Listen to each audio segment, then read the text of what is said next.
Oke, kita masuk di kuliah Profit 3 dari materi khusus KP3. Pelajari false belief customer untuk produk kuliner pinggir jalan. Kuliner pinggir jalan yang kayak mana sih gitu, yang gimana sih? Ya, ada banyak jenis kuliner. Tapi misalnya Anda jual kategorinya, aku bedah ya, minuman manis ya. Contoh minuman manis yang seperti ini, ada boba, ada coffee shop, ada es campur, es lilin, ada jus ya, segala macam minuman manis lah atau minuman rasa-rasa. Yang kedua, gorengan. Kalau makan ini kategori makanan ringan, gorengan, keripik, segala macam yang ringan-ringan lah, yang tidak bisa terlalu dianggap untuk ya proteinnya nggak bisa dibilang tinggi lah gitu ya. Yang ketiga, makanan berat, pengganti makanan pokok kita. Oke, kita langsung masuk ke materi yang pertama dari kuliah Profit 3 ini. Pelajari false belief-nya. Apa itu false belief? Nah, prinsip dasarnya misalnya ya, prinsip dasar esensi dari penjualan adalah keyakinan Anda dengan keyakinan customer Anda itu harus sama. Saya ulangi, keyakinan Anda dengan keyakinan customer Anda itu harus sama. Jadi jika tidak sama, maka itu disebut dengan false belief. Ya, contohnya gimana false belief itu? Nah, false belief itu keyakinan yang salah ya. Nah, contohnya gini, ada calon customer mau beli mobil baru. Secara finansial, dia mampu untuk beli mobil itu. Secara kebutuhan, dia harusnya juga butuh pakai mobil untuk kesehariannya karena dia sebagai pengusaha. Tapi dia nggak jadi beli karena takut bayar pajaknya tinggi, takut biaya servisnya tinggi, takut tabungannya habis, takut nanti bisa kemalingan, takut nanti bisa kecelakaan, takut nanti begini, takut nanti begitu, dan lain-lain. Akhirnya dia nggak jadi beli karena terlalu banyak pertimbangan. Nah, kadang-kadang customer kita pun atau calon customer kita sering sekali begitu. Cuman nggak ngomong aja sama Anda. Dia pengen beli nih kuliner Anda, tapi dia nggak jadi beli karena takutnya gini, takutnya gitu. Nggak ada yang bisa menjelaskan keraguan mereka. Mereka juga nggak ada ngomong. Dia nggak ngomong, Anda nggak jelaskan, nggak jadi beli, Anda nggak jadi jualan. Akhirnya sedih deh, nggak ada jualan. Aduh, malah hujan lagi. Udah bela-belain dari rumah dorong gerobak misalnya. Udah bela-belain dari rumah itu pagi-pagi sampai malam, masa satu orang pun nggak ada yang beli, kan sedih.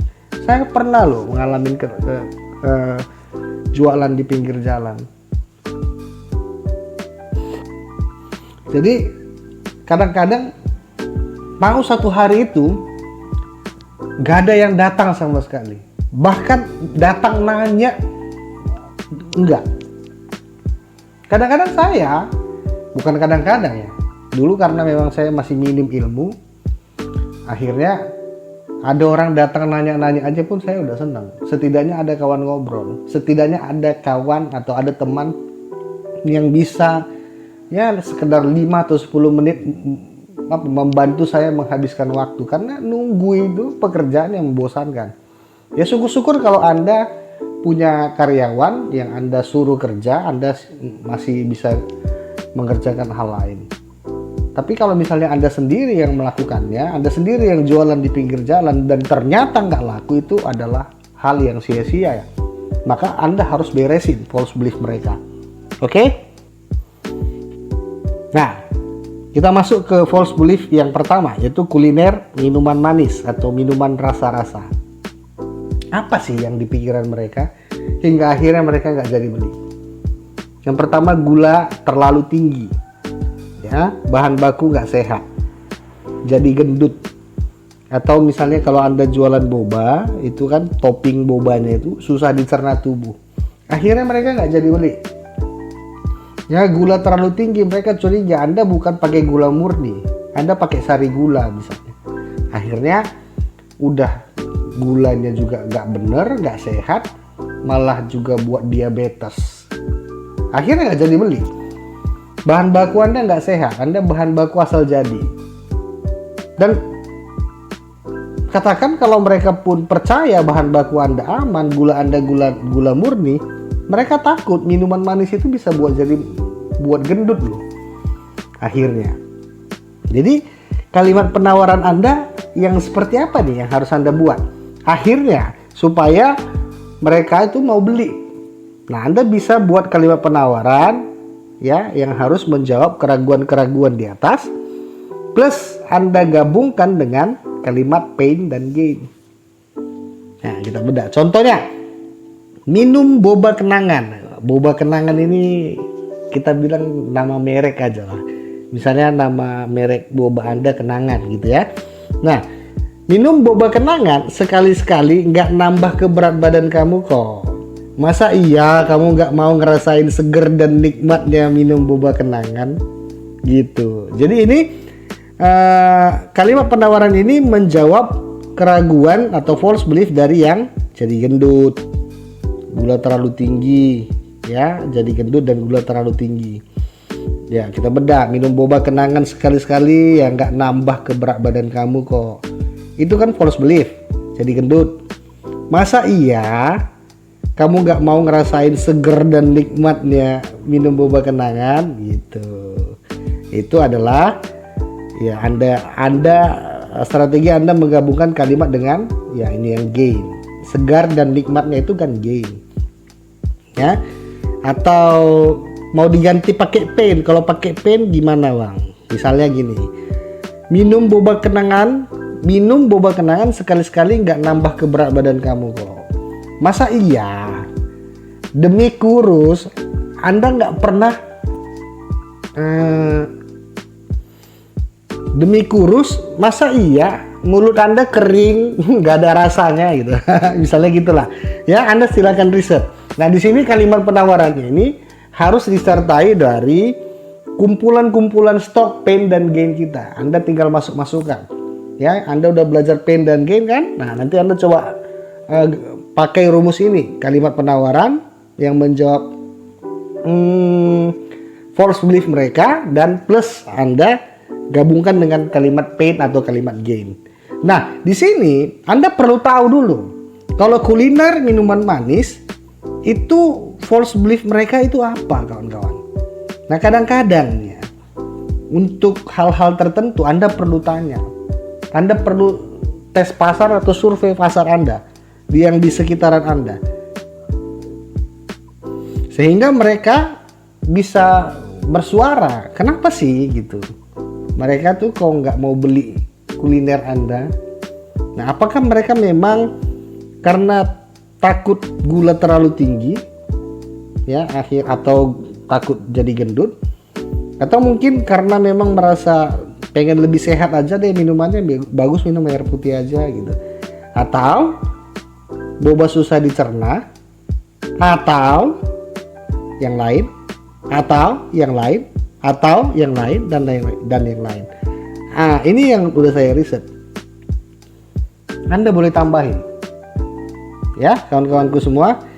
Jadi saya nggak tahu minuman manis Anda seperti apa, tapi yang pasti Anda perlu tanya, tanya. Ujung-ujungnya kalau dia nggak ada yang singgah, kita pakai strategi. Strateginya seperti apa? Supaya bisa nanya sama mereka. Oh, gampang. Ini masih ini masih kuliah awal-awal, kawan-kawanku. Ini masih banyak video lagi. Ini hanya pegangan kita dulu. Apa yang kita pegang? Yang pertama, target market kita sudah tahu. Pain dan gain kita udah tahu. Nah, ini false belief kita udah tahu. Nanti strateginya seperti apa? Ikutin aja dulu materinya. Oke? Lanjut ke false belief, kuliner makanan ringan.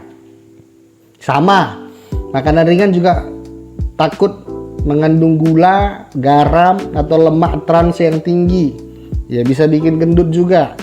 Ya, terus mereka bilang nggak ada nutrisinya. Yang keempat, harganya mahal tapi nggak mengenyangkan gitu. Bagus kalau udah harga segitu, ya sekalian aja beli yang nasi goreng lah, ya udah sekalian gitu, ganti jadi makanan pokok gitu, ganti makan siang atau ganti makan malam. Kalau makan gorengan harganya udah tinggi, nanti kita makan beli lagi. Kan kadang ada orang-orang yang seperti itu ya kawan-kawan. Jadi kalimat penawaran Anda harus menjawab keraguan-keraguan mereka di atas dan plus Anda gabungkan dengan kalimat pain dan gain. Ya, strateginya seperti apa? Sama seperti yang kuliner tadi, kuliner minuman manis tadi. Nanti kita bahas lebih dalam. Nah, ini contohnya nih untuk kuliner makanan ringan. Makan camikmat. Nah, camikmat ini nama merek Anda misalnya ya. Camilan nikmat artinya, kepanjangannya. Makan camikmat campur nasi buat makan siangmu jadi lebih nikmat dan kenyang lebih lama. Wih. Jadi ini menjawab keraguan dari false belief yang mana kawan-kawan? Yang ini ya. Harga mahal tapi jadi ngalah deh. Harga mahal tapi nggak mengenyangkan. Harga mahal nggak mengenyangkan. Jadi apa yang kita buat? Ya makan camikmat campur nasi. Ya berarti makan pokok dia tuh. Buat makan siangmu lebih nikmat dan kenyang lebih lama. Kan berarti bisa loh. Nggak harus kamu jadikan kamu bandingkan sama makanan pokok, kamu campur aja ke makan siangmu atau makan malammu. Makan siangmu jadi lebih berwarna, misalnya gitu. Nah, jadi gitulah ya kita buat.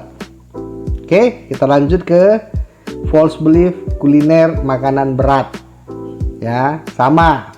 Hampir mirip-mirip sama dengan makanan ringan tapi ada bedanya. Apa itu false belief makanan berat? Ya, yang pertama rasanya kurang enak atau nggak enak. Nah, nggak sesuai dengan selera lidah gitu ya. Yang kedua bahan bakunya nggak sehat. Yang ketiga alat masaknya kurang bersih. Yang keempat proses masak tercampur polusi atau debu. Karena kan kita kan masaknya di sana di pinggir jalan. Nah, mereka takut makan campur debu gitu. Makan campur asap. Asap knalpot pula lagi, bukan asap yang lain ya kan. Oke. Kalimat penawaran Anda harus menjawab keraguan-keraguan di atas plus Anda gabungkan dengan kalimat pain dan gain. Contohnya seperti apa? Contoh, Anda mau kasih nama kuliner Anda nasi goreng gila misalnya, ya. Nasi goreng gila, rasa nikmat bintang 5, harga 15.000, seperti makan 50.000 gitu. Ya kan? Nah, apa yang mau kita tuntaskan dari false belief ini? Yang mana kira-kira? Ayo sebelum aku jawab, yang mana? Hah? Yang mana? Ya, bisa yang ini. Rasanya kurang, rasanya nggak enak, nggak sesuai selera lidah. Ya, yang kedua bisa juga nih bahan baku nggak sehat. Ya, kenapa? Karena nasinya memang harganya 15.000, tapi Anda seperti makan yang harga 50.000. Berarti bahannya juga bagus, premium, bukan yang asal jadi.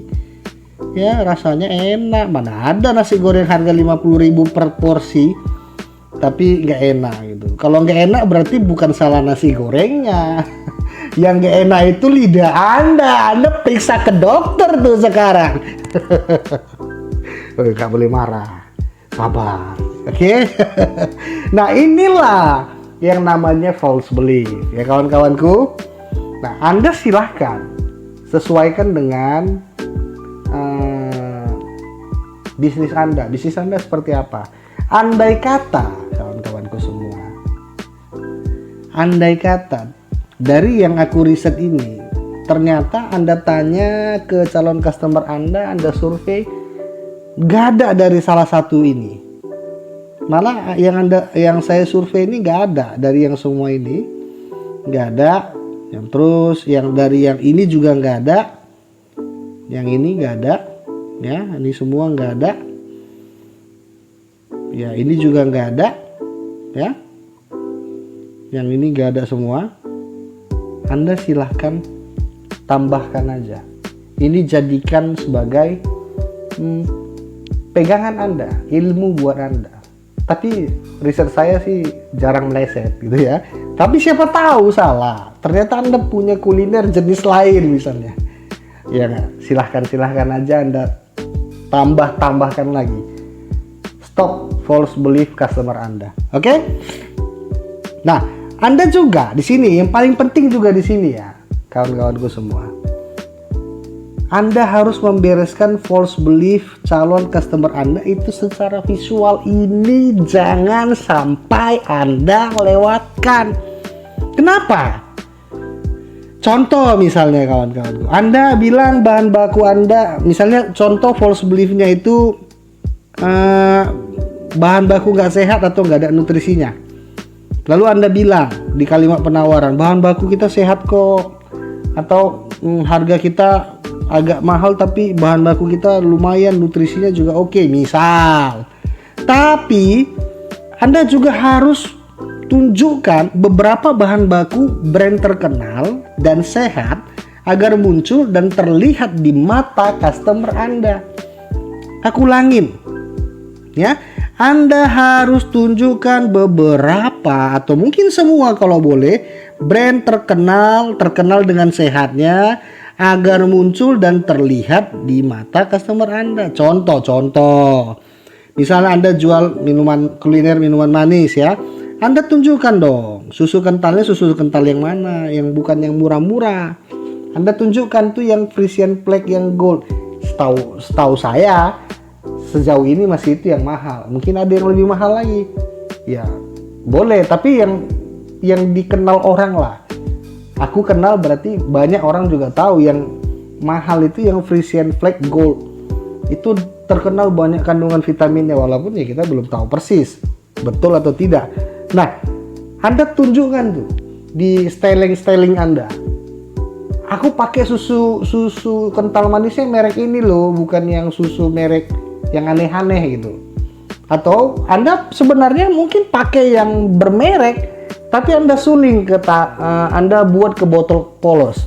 Jangan ya, tunjukkan aja mereknya, nggak apa-apa. Nah, kalau kejunya, misalnya yang kedua kejunya Anda keju Kraft, nah, atau yang lain-lain lah yang terkenal lah. Oke?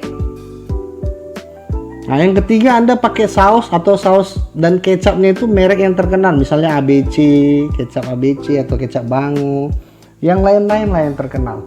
Jangan yang kecap botol besar itu, tau lah ya. Botol besar yang diisi ulang gitu. Jangan, kalau bisa jangan.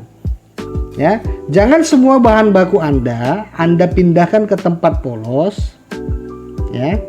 Jangan semua bahan baku Anda pindahkan ke tempat polos, tapi akhirnya customer nggak tahu bahan baku yang Anda pakai. Ya. Minimal sebelum Anda pisahkan ke tempat yang polos, stok bahan baku terkenal yang belum Anda pakai atau belum dipakai tersebut Anda pampang atau Anda pajangkan di depan mata mereka. Sehingga mereka tahu Anda pakai bahan-bahan itu yang bagus, yang terkenal. Karena apa? Karena mereka pun kalau mereka pergi ke swalayan, mereka beli itu juga. Berarti mereka yakin itu gak ada masalah ke tubuh mereka. Paham sampai di sini? Tunjukkan, kasih tahu sama mereka, aku pakai bahannya ini loh. Jangan disuling-suling atau Anda pindahkan ke tempat polos sehingga mereka mencurigai itu Anda pakai saus apa. Gitu loh kawan-kawan. Ya, contoh lain, alat masak Anda kurang bersih. Yang Anda harus lakukan, Anda tunjukkan kalau proses masak Anda itu higienis dan setelah selesai masak tetap higienis. Ya, maka apa yang Anda harus kerjakan dari false belief yang kita bereskan dengan visual ini? Yang pertama, pakai sarung tangan, pakai sarung tangan karet khusus untuk memasak. Ya, kadang-kadang nih, aku sendiri pun agak merasa risih, apalagi laki-laki yang jual. Ya, dia jualan, dia megang bawang, dia megang ayamnya, terus dia megang dengan tangan telanjang misalnya.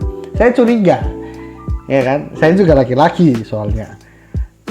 kapan-kapan si abang ini nggak ke kamar mandi gitu, buang air kecil. Kalau buang air kecil ya sorry ya, bukan mau ngomong jorok, tapi laki-laki biasanya kalau mau buang air kecil itu megang kan megang alatnya megang rudalnya. Nah biasanya hampir jarang ya cuci pakai sabun. Biasanya cucinya pakai air aja. Kalau saya enggak, saya tetap pakai sabun. Kalau ada sabunnya. Anda silakan pergi ke mall-mall, kan ada urinoir untuk laki-laki buang air kecil, itu hanya begitu aja, nggak ada pegangan atau cuci tangannya. Kalau mau cuci tangan ya paling adalah mungkin kalau mau, kalau enggak ya seringannya ya saya lihat enggak. Kapan-kapan tuh orang nggak buang air kecil. Lalu dia dengan seenak hatinya dia megang bawang, dia megang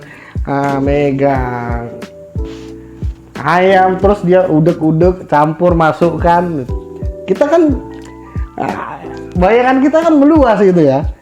Nah kadang-kadang ada orang yang kayak gitu loh cara berpikirnya. Sejujurnya saya nggak terlalu mempermasalahkan, tapi ada yang seperti itu. Anda kan nggak pernah tahu orang-orang yang seperti apa yang punya pikiran seperti itu.